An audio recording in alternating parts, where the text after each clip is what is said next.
Dans le parc commémoratif situé à l'emplacement de l'ancien Sofa Superstore, 9 plaques de granit reposent dans l'herbe. Chacune porte un nom, un âge et une date, le 18 juin 2007. Un magasin de meubles de 5000 m² se trouvait autrefois à cet endroit. Un bâtiment commercial ordinaire situé sur une artère très fréquentée, où les familles achetaient des meubles pour leur maison. Le 18 juin 2007, cet endroit est devenu le site de la plus grande perte humaine subie par les pompiers américains depuis les attentats du 11 septembre. 9 membres du service d'incendie de Charleston ont perdu la vie en combattant un incendie qui a duré 38 minutes. La cause officielle de l'incendie n'a jamais été établie. On soupçonne une cigarette jetée par terre. Mais ce que les enquêteurs ont découvert au cours de leur enquête a transformé une tragédie ordinaire en une histoire de défaillance systémique à tous les niveaux. Le 18 juin 2007, vers 19 h, un inconnu a jeté une cigarette allumée dans une poubelle près de la plateforme de chargement du Sofa Superstore. C'est du moins ce que dit la version officielle. Mais les enquêtes menées par 3 agences fédérales n'ont pas permis de déterminer la source exacte de l'incendie. Cette incertitude est devenue le symbole de toute l'affaire. Trop de questions sans réponse, trop de coïncidences qui se sont combinées pour former une combinaison mortelle. Pourquoi les contrôles municipaux de sécurité incendie ont-ils cessé en 1998 ? Qui a décidé qu'un bâtiment de 5500 m² n'avait pas besoin d'un système d'extinction automatique? Pourquoi des annexes illégales contenant des matériaux inflammables ont-elles été construites pendant des années sans que les autorités n'interviennent? Les réponses à ces questions sont enfouies dans les procédures bureaucratiques, les normes techniques et la négligence humaine. Mais le résultat de leur combinaison était prévisible et inévitable. Sofa Superstore offrait les conditions idéales pour un incendie catastrophique. Il ne restait plus qu'à attendre l'étincelle. Sofa Superstore était situé près de Savannah Highway, une large artère commerciale qui relie le centre de Charleston à la banlieue. C'est une zone commerciale typiquement américaine. Supermarchés, concessionnaires automobiles, fast-food, le flux de voitures y est incessant du matin au soir. Le bâtiment du magasin se distinguait par sa taille, une haute façade avec de grandes vitrines derrière lesquelles on pouvait apercevoir des rangées de meubles. Pour les automobilistes qui passaient devant, cela ressemblait à un bâtiment unique. En réalité, le complexe était composé de plusieurs bâtiments reliés entre eux dans les années 1990. Le bâtiment principal a été construit comme un supermarché dans les années 1950. Après son rachat par Sofa Superstore, 2 annexes officielles et un grand entrepôt ont été progressivement ajoutés. Chaque section était considérée par les autorités municipales comme un bâtiment distinct, ce qui a permis d'éviter l'installation d'un système d'extinction automatique car aucune partie n'atteignait la taille requise par la loi.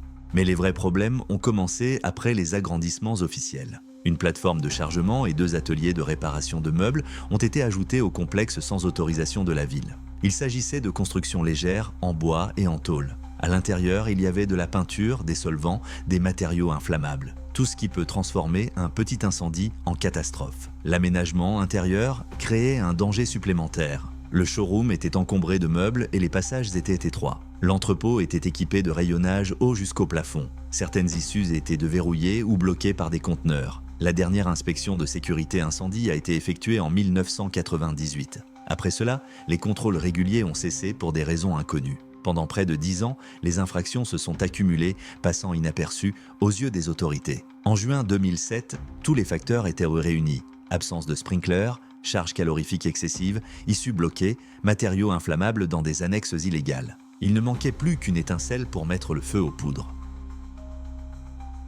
Lors de la garde du 18 juin 2007, 43 pompiers étaient en service au sein du service d'incendie de Charleston, répartis dans plusieurs casernes. 9 d'entre eux ne rentreront jamais chez eux. Parmi eux se trouvait Mike Benke, un vétéran avec 20 ans d'ancienneté, père de 2 enfants. Son fils Hunter, âgé de 18 ans, prévoyait d'entrer à l'université et Mike rêvait que son fils choisisse n'importe quelle profession, sauf celle de pompier. « C'est trop dangereux », répétait-il.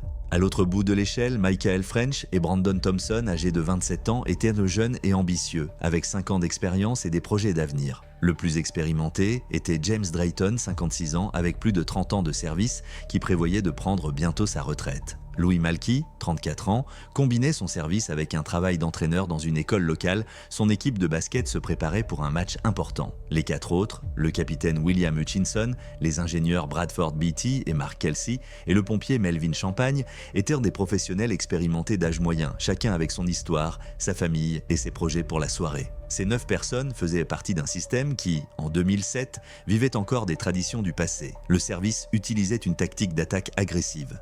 pénétrer rapidement dans un bâtiment en feu pour éteindre l'incendie. Cela fonctionnait pour les incendies domestiques, mais présentait des risques mortels dans les grands bâtiments commerciaux remplis de matériaux synthétiques. Ce jour-là, aucun d'entre eux ne savait qu'ils se rendaient sur le lieu de l'intervention la plus meurtrière de leur carrière. 18 juin 2007. La température à Charleston était d'environ 26 degrés Celsius. Une soirée chaude comme d'habitude en Caroline du Sud. Sur la Savannah Highway, la circulation est dense, les gens rentrent du travail. À ce moment-là, un inconnu jette une cigarette allumée qui tombe dans une poubelle près de la plateforme de chargement du Sofa Superstore. Le feu se propage dans les structures en bois d'une annexe illégale où sont entreposés des matériaux inflammables. C'est un passant qui a remarqué la fumée en premier. Son identité n'a pas été établie. Il a immédiatement appelé les services d'urgence et est entré dans le magasin pour avertir les employés. 6 personnes se trouvèrent dans le bâtiment, 5 dans la salle d'exposition et 1 dans l'atelier, 19h de 3. Le temps de réponse a été de 3 minutes. 4 équipes de pompiers sont arrivées sur place. Évaluation initiale de la situation, incendie localisé dans la zone de chargement, opération standard. Le commandant a décidé de mener une attaque sur 2 fronts. Un groupe devait attaquer le feu de l'extérieur par la plateforme de chargement. La deuxième équipe a reçu pour mission d'entrer dans le showroom pour vérifier l'évacuation et attaquer de l'intérieur. 5 employés du magasin se sont évacués par leurs propres moyens après avoir tenté en vain d'éteindre le feu avec des extincteurs portatifs. Un employé est resté dans l'atelier à l'arrière du bâtiment, ignorant que le feu se propageait. Quelques minutes plus tard, l'équipe qui attaquait depuis l'extérieur a été confrontée à un feu intense et à des températures élevées. L'équipe dans le showroom a commencé à installer une ligne de tuyaux à travers la salle de vente. La disposition dense du mobilier rendait difficile le déplacement et la pose des tuyaux. Au bout de 10 minutes, la situation a commencé à se détériorer. Le feu s'est propagé de la zone de chargement au showroom.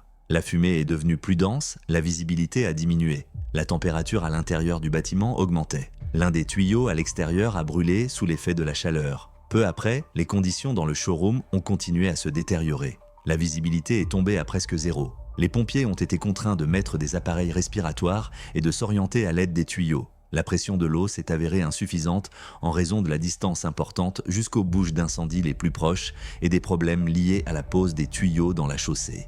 23 minutes après le début de l'opération, l'employé resté dans le bâtiment a appelé les secours depuis l'atelier où il était enfermé. Il a indiqué qu'il essayait de briser un mur métallique à coups de marteau, mais sans succès. Une partie de l'équipe a été redirigée pour secourir cet homme. Ils ont dû franchir un portail bloqué et utiliser des outils électriques pour ouvrir la paroi métallique de l'atelier. L'opération de sauvetage a pris plusieurs minutes cruciales. Une demi-heure après le début de l'incendie, l'employé a été évacué avec succès. Ce fut le seul résultat positif de toute l'opération. Dans le même temps, la situation dans le showroom avait atteint un point critique.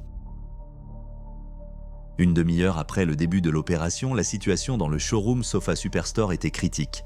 9 pompiers se trouvaient à l'intérieur du bâtiment dans des conditions de visibilité nulles et de température croissante. La disposition dense du mobilier créait un labyrinthe dans lequel il était facile de perdre ses repères. Les pompiers suivaient les tuyaux, les utilisant comme guide dans l'obscurité totale. Mais les tuyaux s'emmêlaient entre les meubles, ce qui compliquait encore plus la navigation. L'approvisionnement en air est devenu un problème. Les bouteilles standards des appareils respiratoires sont conçues pour 30 à 45 minutes d'utilisation, mais dans des conditions de stress, la consommation d'air augmente. Certains pompiers ont commencé à manquer d'air, le commandement s'est retrouvé face à un dilemme classique. La tactique standard prescrivait de poursuivre l'attaque agressive. Mais les conditions à l'intérieur du bâtiment indiquaient la nécessité d'évacuer le personnel. Au bout de 5 minutes, la situation est devenue critique. Les pompiers à l'intérieur du showroom ont commencé à se heurter les uns aux autres dans la fumée. Certains ont complètement perdu leurs repères. Des messages signalaient un faible niveau d'air dans les bouteilles. Dans ces conditions, il a été décidé de briser les grandes vitrines à l'avant du showroom. L'objectif était logique: améliorer la visibilité, réduire la température et créer des voies d'évacuation supplémentaires. 38 minutes après le début de l'incendie, les vitrines ont été brisées. Dans les premières secondes, cela a effectivement amélioré les conditions. La fumée s'est partiellement dissipée, la visibilité s'est améliorée. Un pompier a réussi à s'échapper par une fenêtre brisée. Mais l'arrivée d'air frais s'est avérée fatale. Des milliers de meubles ont dégagé des gaz qui se sont accumulés sous le plafond, comme une bombe invisible. L'oxygène qui s'est engouffré par les fenêtres brisées a joué le rôle d'un détonateur. Il s'est produit ce que les pompiers appellent un flash incendiaire, c'est-à-dire l'inflammation instantanée de toute la pièce. La pièce s'est transformée en fournaise. La température a grimpé à 700 degrés Celsius.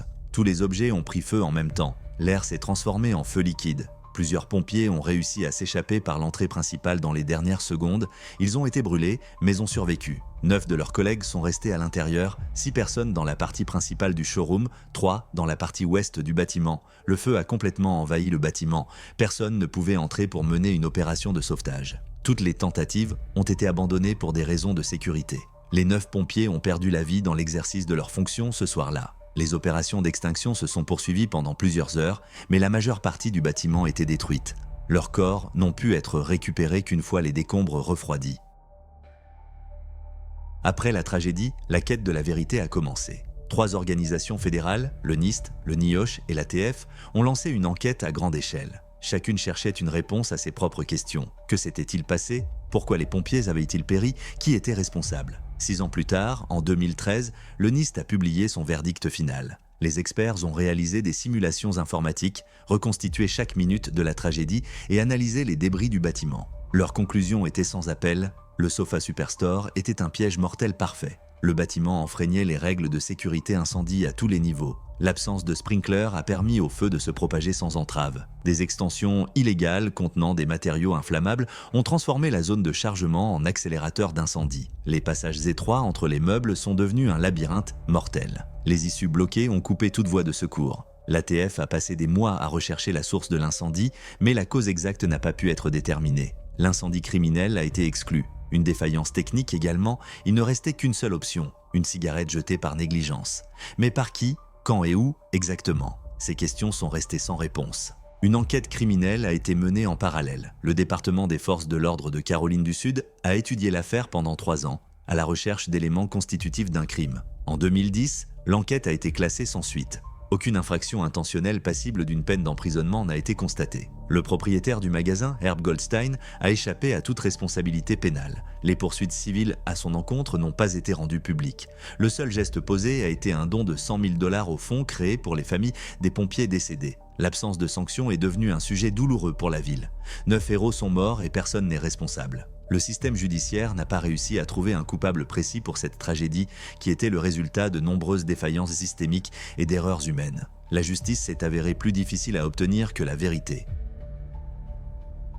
Les enquêtes ont révélé une vérité dérangeante. Le problème ne venait pas d'un seul bâtiment, mais du système qui l'avait créé et qui était censé le protéger. En 2007, les pompiers de Charleston vivaient dans le passé. Ils utilisaient des tactiques des années 1980 pour lutter contre les incendies du XXIe siècle. Cette approche agressive fonctionnait dans les maisons, mais s'avérait suicidaire dans les grands bâtiments commerciaux remplis de matériaux synthétiques. Le chaos régnait sur les lieux de l'incendie. 2 groupes de pompiers agissaient indépendamment, l'un à l'extérieur, l'autre à l'intérieur du bâtiment, sans commandant unique. Tout le monde criait sur la même fréquence radio, créant une cacophonie au lieu d'une coordination. Le commandement n'a pas compris ce qui se passait à l'intérieur du showroom avant qu'il ne soit trop tard. Les pompiers n'étaient pas préparés à ce qu'ils ont trouvé. Ils n'avaient pas été formés à reconnaître les signes d'un incendie. Il n'existait aucune procédure écrite pour intervenir dans des bâtiments à haut risque d'incendie. L'équipement, appareils respiratoires, tuyaux, moyens de communication, n'était pas à la hauteur des exigences de l'époque. Même l'eau est devenue un problème. Les bouches d'incendie les plus proches se trouvaient à 800 mètres. Les tuyaux traversaient la route où ils étaient écrasés par les voitures, interrompant l'alimentation en eau. De simples questions logistiques se sont transformées en obstacles mortels.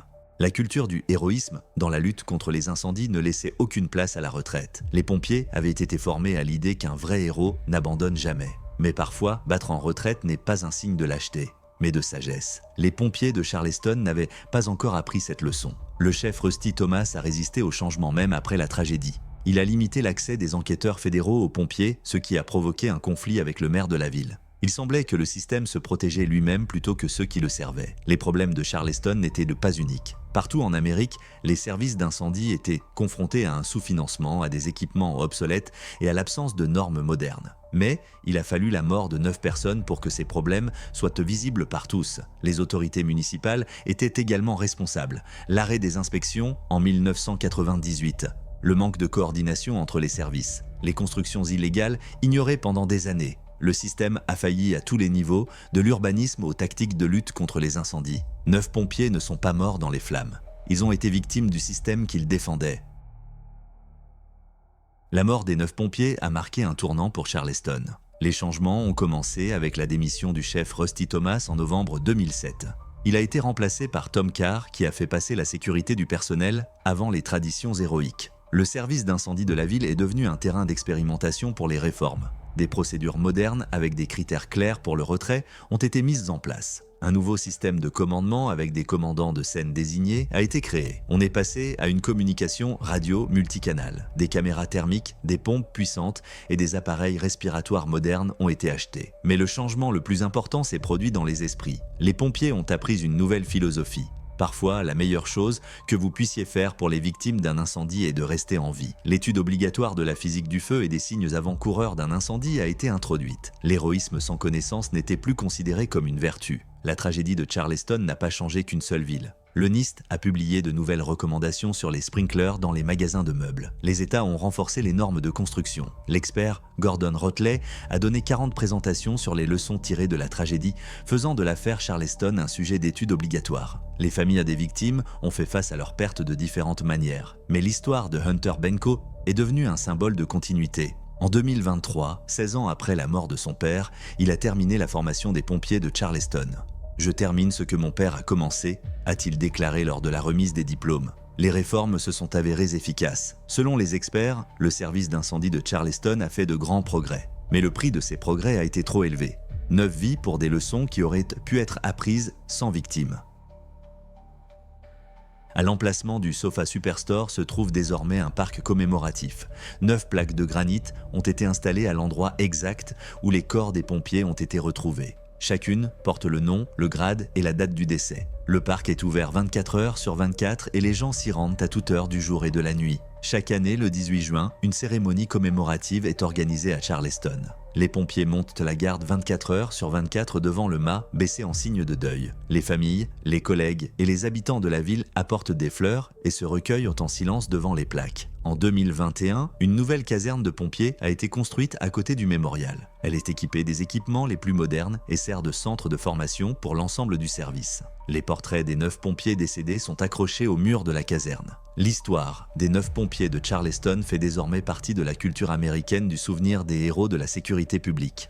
Leurs noms sont mentionnés aux côtés de ceux des victimes du 11 septembre comme symbole du sacrifice de soi pour sauver autrui. Mais le principal héritage de cette tragédie n'est pas les monuments commémoratifs, mais les changements apportés au système de sécurité dans tout le pays. Des milliers de pompiers ont bénéficié d'une meilleure formation, d'équipements modernes et de procédures plus sûres grâce aux leçons tirées de la mort de leurs collègues à Charleston.